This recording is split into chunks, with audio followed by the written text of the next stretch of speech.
that's making a return to India after 10 years, a whole decade. That makes today's gathering even more special. And not just because it's being hosted in one of the most vibrant cities in the world, but because we are surrounded by some of the brightest minds shaping the future of clinical trials. A huge thank you to eClinical Forum for bringing together such an esteemed audience of clinical innovators, regulatory leaders, data scientists, and technology experts. It's not every day that this kind of a cross-functional brain power gathers under one roof, and I'm thrilled to be part of this dialogue. Now, I know you have already had coffee, but let me thank the real energy source in this room, all of you. The professionals who design, manage, and optimize clinical trials across every discipline. Whether you work in ECOA, regulatory affairs, data management, or site operations. Because no matter what your role, I think we all share one common mission, the drive to make clinical trials more efficient, more patient-centric, and more technology-enabled.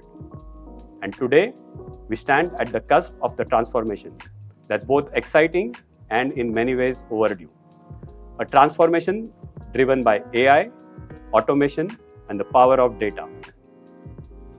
But before we dive into the tech, let's take a moment to appreciate the people who have paved the way. Let me start by expressing my sincere gratitude to two individuals whose leadership has been instrumental in advancing this space.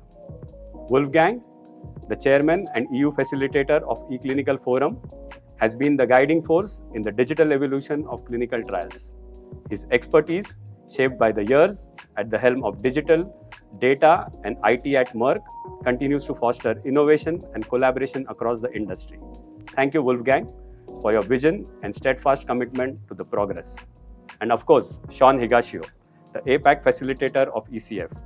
Sean's footprint has been pivotal in bridging regional perspectives, expanding the forum's global footprint, and ensuring that innovation isn't confined to a single geography.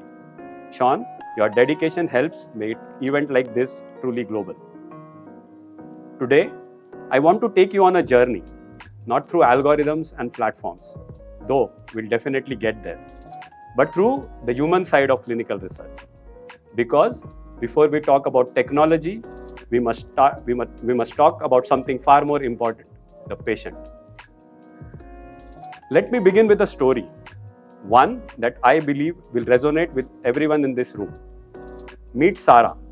She's 42-year-old, a working mother of two. She was recently diagnosed with an aggressive breast cancer. Her oncologist recommended that she consider enrolling in a promising clinical trial, one that could potentially save her life. Now, this is where the promise of science meets the reality of logistics. The nearest trial site was 500 miles away. The paperwork, a mountain. The financial burden, unimaginable. She had to decline. This isn't just a statistic or an anecdote. It's a real failure in our system, and it's one that affects thousands of patients every day. Let's consider the impact of Sarah's exclusion from different angles. From a regulatory perspective, her absence means reduced diversity in trial data, which can delay approvals. From a data management perspective, that's one data set less in your trial, an opportunity lost to improve statistical power. From an ECOA standpoint, with the right tools, she could have self-reported from home, stayed engaged, and contributed valuable or longitudinal data. Sarah isn't just a missed enrollment. She's a missed opportunity for science, a missed opportunity for learning, and most of all, a missed opportunity for hope. Now, imagine a different world. One we are slowly building step by step. AI-powered recruitment engines score real-world data and instantly match Sarah to a trial. One that meets her specific medical profile, genomic data, and personal preferences like location. ECOA and EPRO tools let her participate from the comfort of her home, logging outcomes in real time on a mobile device. Wearables and remote monitoring tools track her vitals and treatment effects continuously, without the need for her to travel even once. E-consent, interactive, easy-to-understand formats, reducing paperwork. In this world, Sara doesn't just survive. She participates, she contributes, she matters. And here's the powerful part. This isn't science fiction. These capabilities already exist. We have the tools, the infrastructure, the vision.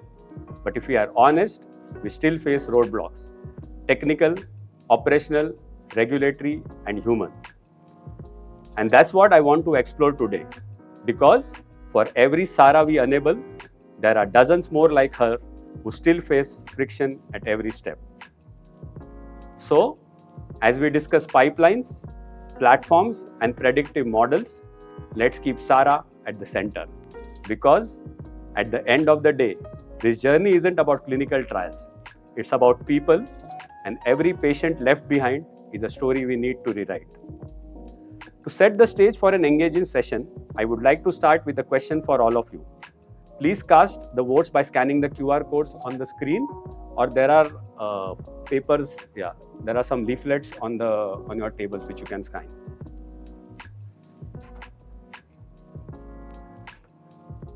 So the first question is, what do you believe is the top challenge when it comes to managing diverse clinical trial data? Is it data integration? Is it data standardization and compliance? Is it real-time data access and monitoring? Or is it data quality and validation? Let's give the audience some time to cast the vote. I can see the results coming in.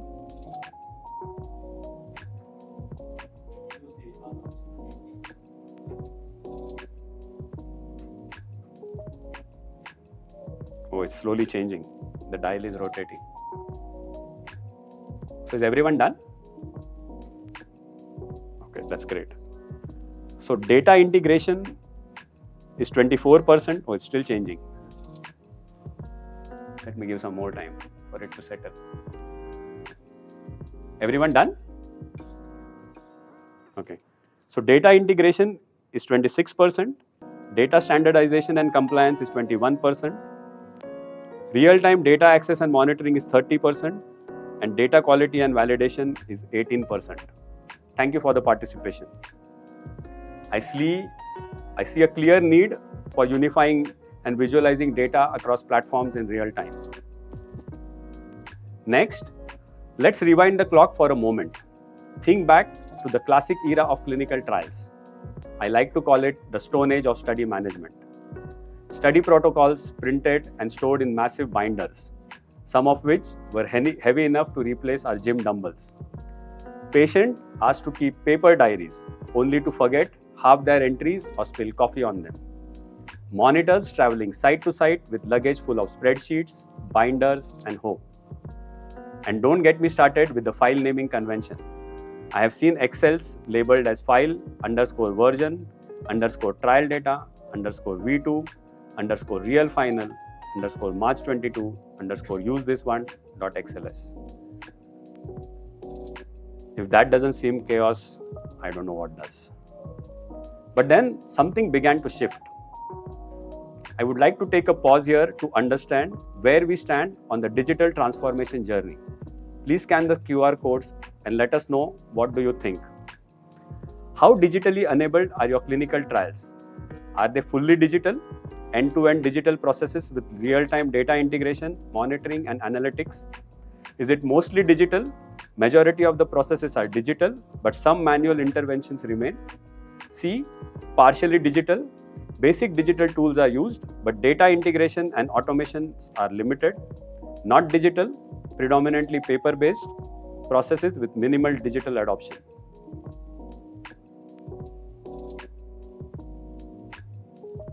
So we still see the results coming in.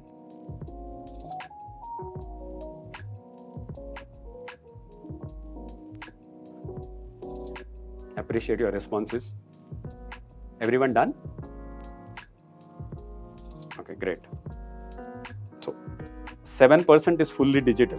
So that's good to know. Mostly digital is 43%. Partially digital is 47%. And non-digital, that's great. I'm saying there is no one in the non-digital category. So I think I'm sure in the breakout sessions will be good space to surface more examples and perspectives. So let's move to the next aspect of the keynote. Digital transformation was no longer just a buzzword. It became a necessity. Decentralized trials broke down geographic barriers, allowing the patients to participate without boarding a flight or rearranging their lives. ECOA and EPRO tools gave patients a real-time voice in their care journey. Wearables allowed 24/7 passive monitoring, capturing critical endpoints we previously missed. Electronic health records and real-world data sets speed up patient identification and trial designs. Suddenly, trials were no longer confined to hospitals and research centers. They were happening in living rooms, on smartphones, through smartwatches, and even via virtual assistants. This was more than a shift. It was a reinvention. Because, like any transformation, it brought new complexities along with the efficiencies. As we introduced more systems, platforms, and tools, we also introduced more data in more formats, from more sources, and with more challenges. Which brings me to the single most critical enabler and obstacle in modern trials: data. You have heard it before. Data is the new oil. In pharma, I prefer to say data is the new compound. It's hard to extract, requires rigorous processing, needs careful validation, and when everything aligns, it's worth billions. Of course, the main difference, oil doesn't require informed consent. If we want to improve efficiency, compliance, and success rate of clinical trials, AI or no AI, we have to get the data right. Because when your data is clean, your decisions are sharp. But when your data is fragmented, the entire trial becomes vulnerable. And right now, trial data is often a tangled web. Regulatory teams receive data in inconsistent formats: PDFs, spreadsheets, sometimes scanned images.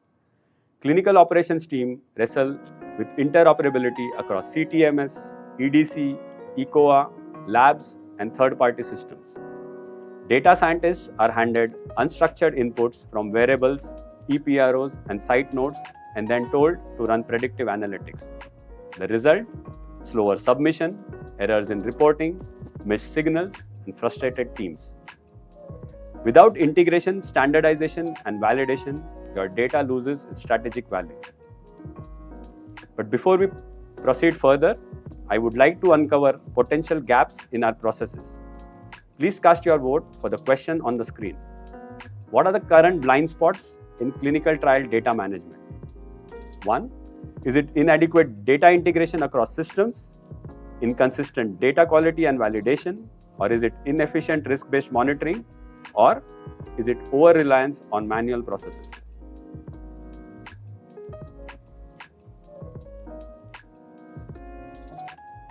We have the results coming in.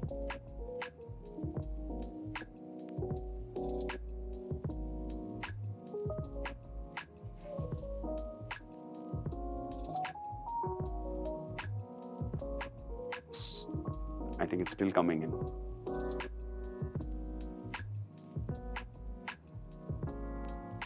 Are we done? Good. Inadequate data integration across system is 50%. Inconsistent data quality and validation is 21%. Inefficient risk-based monitoring is 21%. And over-reliance on manual process is 7%. Oh. Great participation. Thank you. Really insightful. We have industry experts here to help us understand and navigate these complexities. Now let me share you 2 real-world use cases in clinical data management we have encountered. A large pharma company had 6 different systems, 4 vendors, 3 separate databases, and 1 trial manager on the verge of burnout. Their data was scattered. ECOA here, wearables there, labs somewhere else.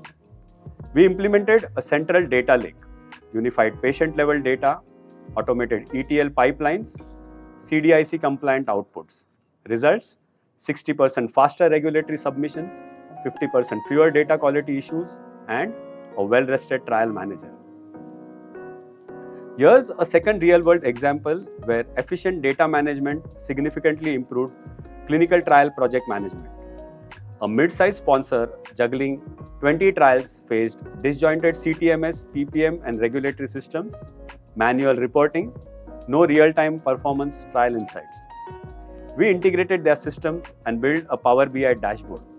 Impact: automated compliance monitoring, 50% reduction in reporting time, better decisions made faster.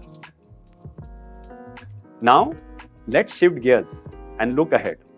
Let's imagine a world where clinical trials are no longer reactive but proactive, where AI doesn't just accelerate existing processes but completely redefines what's possible. As we explore the role of AI in transforming clinical trials, I would like to ask you all, where do you think AI can have the most immediate impact? Please scan the QR code to cast your vote. Is it A, patient recruitment and site selection? Is it B, data validation and anomaly detection? C, is it protocol design and feasibility assessment? Or D, is it real-time monitoring and risk management?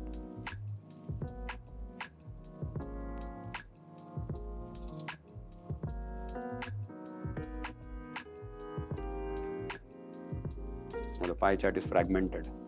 It's still changing.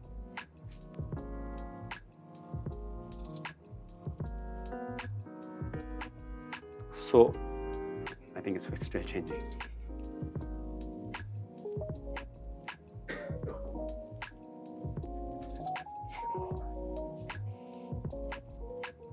So 19% say patient recruitment and site selection, 25% are saying data validation and anomaly detection, 25% is protocol design and feasibility assessment, and 29% real-time monitoring and risk management.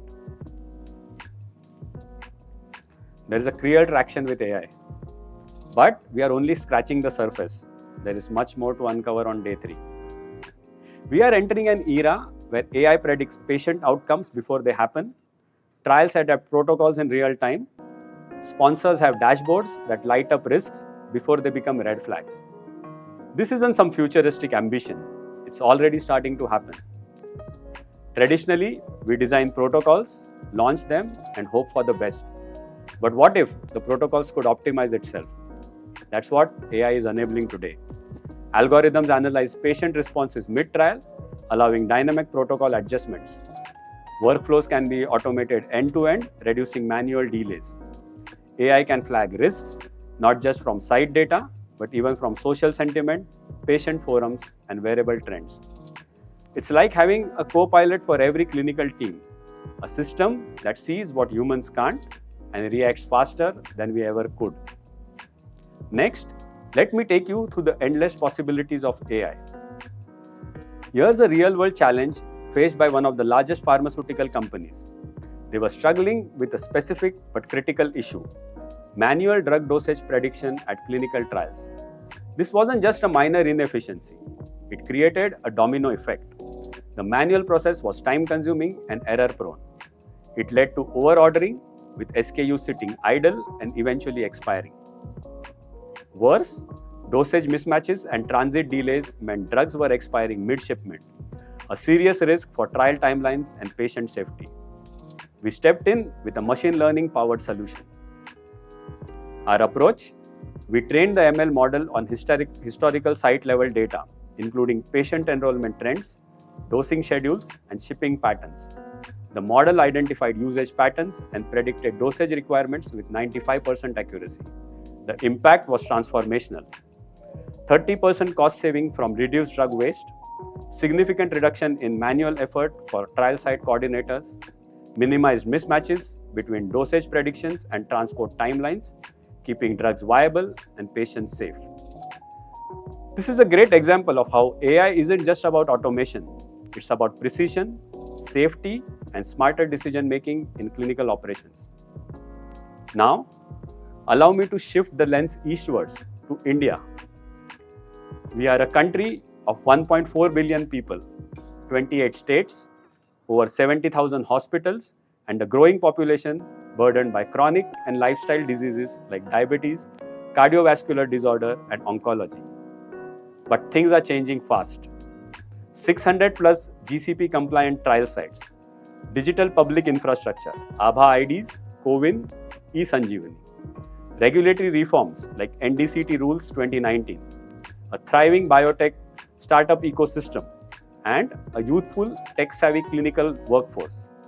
India isn't just where trials are outsourced, it's where they are being reimagined. We are seeing AI-driven site feasibility, real-world evidence collection through digital tools, and collaborations between hospitals, CROs, and academic institutions. The future of clinical trials may well be designed in Boston or Basel, but don't be surprised if it gets executed and evolved in Bangalore. At I2E Consulting, we believe clinical trials should be faster, smarter, and patient-centric. And here's how we are contributing. AI-driven clinical trial solutions helping sponsors predict dropouts, optimize site performance, simulate trial designs with real-world evidence. Seamless data integration, connecting Medidata, Viva Vault, Oracle Clinical, and more, so insights flow across the ecosystem. Risk-based monitoring automation using AI to flag risky sites early, reducing manual visits and improving oversights. Regulatory intelligence using AI-powered workflows to streamline NDA and BLA submissions, reducing human error and accelerating approvals. We are not just building software, we are enabling transformation. We are grounded in science, powered by data, and centered around patients. Let's go back to Sarah, the patient we met at the beginning. In a digitally enabled world, she could have enrolled remotely, being monitored in real time, received personalized treatments. That world is within reach. This event shows how far we have come, but progress needs intent and action. The eClinical Forum is back in India after 10 years. Let's not wait for another 10. Let's make this an annual tradition. And I promise I2E Consulting will support this initiative proudly. So I leave you all with one question. Are you ready to be part of this revolution? Let's work together to build trials that are faster, smarter, and more inclusive. Thank you.